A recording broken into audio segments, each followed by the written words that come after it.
बाब एक गांव का सबसे बड़ा सस्त इंसान गांव टलियां वाला में एक लड़का रहता था जिसका नाम था एक हबीब। लोग उसे एक इसलिए कहते थे क्योंकि वो हर काम में एक नंबर का था, यानी एक नंबर का सस्त, एक नंबर का खुशकिस्मत और एक नंबर का खसका हुआ।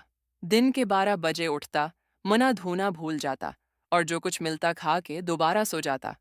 उसकी दादी उम्मा अक्सर कहती थीं, हबीब कुछ कर ले पुत्र, वरना किस्मत भी शर्मा जाएगी। और हबीब का मशहूर जमला होता, उमा, किस्मत ने जो लिख दिया वो हो के रहेगा, मैं क्यों थकूं। बाब डो किस्मत का जोता। एक दिन गांव में मेला लगा। मेले में एक बाबा जी आए जिन्होंने ऐलान किया, किस्मत नगर से आया हूं, मेरे पास है किस्मत का जोता, जो पहनेगा वो बन जाएगा बादशाह। सब लोग हंसने लगे क्योंकि जोता तो पुराना, टूटा फूटा और बदबूदार था। लेकिन हबीब के दिमाग में फौरन बिजली चमकी, अगर ये जोता पहना तो मुझे काम नहीं करना पड़ेगा। वो चुपके से गया, जोता उठाया और पैर में डाल लिया। पहुंचते ही गांव का बड़ा चौहद्री आया और बोला, आओ हबीब, तो नजर आ रहा है मुझे, आ जा, मेरे साथ शहर चल, तू मेरे साथ बिजनेस करेगा। हबीब ने कहा, वाह किस्मत, तूने तो पहला वार ही कर दिया। बाब 3 शहर की चालाकियां। शहर जाके हबीब को समझ आया कि दुनिया कितनी तेज है।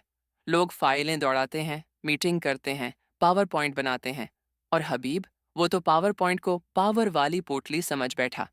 फिर भी किस्मत साथ दे रही थी। जिस दिन काम करने जाना होता, अचानक आपस में आग लग जाती, छोटी सी। जिस दिन रिपोर्ट जमा करवानी होती, बजली चली जाती। और एक दिन तो हबीब का चपड़ा सीवी सीईओ के टेबल पर रखाया, और वो सीईओ हबीब को समझ बैठा कोई इंटेलिजेंट बंदा है। एक हिफ्ते में हबीब बन गया कंपनी का नायब निगरान, मुशीर बराए बगैर काम के फैसले। बाब 4 उल्टी गली और ऊंट का इंतखाब। शहर के मज़े के बाद हबीब वापस गांव आया, मोटे चश्मे, बड़ी घड़ी और नए कपड़े पहनकर। अब गांव वालों ने उसे संजीदा लेना शुरू कर दिया। दादाजी ने कहा, पुत्र, अब तू ऊंट खरीद ताकि लोग तुझे असली अमीर समझें।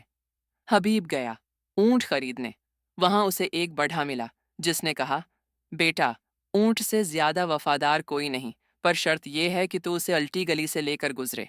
हबीब ने हंसते हुए कहा, ऊंट का क्या है, मैं खुद अल्टा बंदा हूं। जैसे ही वो अल्टी गली में ऊंट समेत गया, ऊंट बोल पड़ा, वाह मेरे बादशाह, मैं जादुई ऊंट हूं, अब तेरा हर काम मजे से होगा, बस काम नहीं करना। बाब 5 किस्मत नगर की असल हकीकत। अब हबीब मुकम्मल तौर पर बादशाह बन चुका था। न काम करता, न सोचता, सब कुछ खुद बखुद हो जाता। लेकिन एक दिन किस्मत की लाइट चली गई, ऊंट बैठ गया, जोता टूट गया और सीईओ ने नई फाइल मांग ली। हबीब ने सोचा, लगता है किस्मत नगर बंद हो गया है। पीर बाबा दोबारा गांव आए और कहने लगे, बेटा, किस्मत नगर है, कोई जूते या ऊंट में नहीं होता, वो तुम्हारे अंदर है। अगर तू वाकई खुशकिस्मत बनना चाहता है तो मेहनत कर, भरोसा रख और दूसरों के काम आ। बाब शेक्स नया हबीब। पुराना मिजाज अब हबीब ने काम करना शुरू कर दिया। आहिस्ता आहिस्ता हर काम में दिल लगाने लगा। हाँ, सुस्त वो आज भी था, लेकिन अब उसकी सुस्ती में एक शूर था। वो गांव में बच्चों को हंसाता, बूढ़ों को दवा लाता और खुद भी सीखता। और उसका नया नारा था, किस्मत नगर अब मेरे अंदर है और मेरे पास अब दो जोते हैं, एक काम का, एक आराम का।